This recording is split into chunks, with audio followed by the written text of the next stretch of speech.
Kolkata rape and murder horror playing out in the High Court.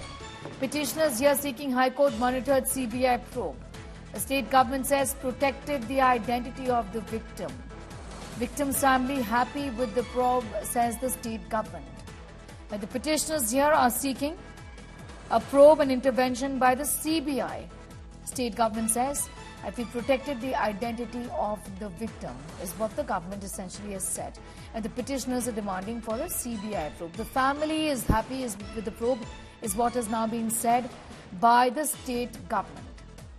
Remember, the West Bengal Chief Minister has said the matter is going to be now given to the CBI if there is no breakthrough by Sunday. The petitioners here are asking for a High Court, the High Court to involve the CBI, the Central Bureau of Investigation, in this matter.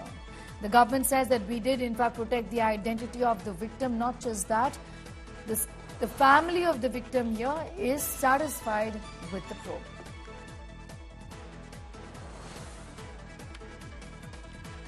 Even as national anger is mounting over the brutal rape and murder of the 31-year-old trainee doctor in Kolkata, the matter is in court right now, with the Calcutta High Court deliberating on whether there should be a CBI probe or not in this case, with the petitioners asking for a CBI probe. The family is happy with the probe, is what now is being said by the state government. Nalini is getting asked more details on that. Nalini, the petitioners here are demanding a CBI probe in this matter. The government also has indicated that yes, this is something that's going to be looked into if at all there is no breakthrough by Sunday. But tell us about what really is playing out in the court right now. Well, Sneha, the court is on a short break right now, but they are going to resume the hearing at about 2:45 p.m. And the judges of the High Court are going through the case diary to determine exactly what kind of steps have been taken by the state and the police to carry out the investigation in the case, and exactly what was done immediately after the incident had occurred.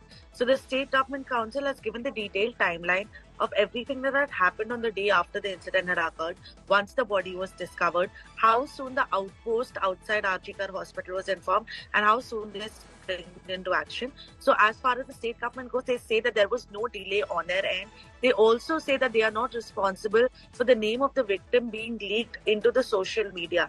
In fact, what they've gone ahead and said is that there is a possibility that it might have happened through the family, but that is something that they have no control over, because several lawyers had also raised the issue regarding that the victim's name is out in the public domain, and that should be expunged from all social media posts. So further hearing is going to be conducted at 2:30 once the judges have had time to go through the case diary in detail, and that's when they're going to ask questions regarding the investigation.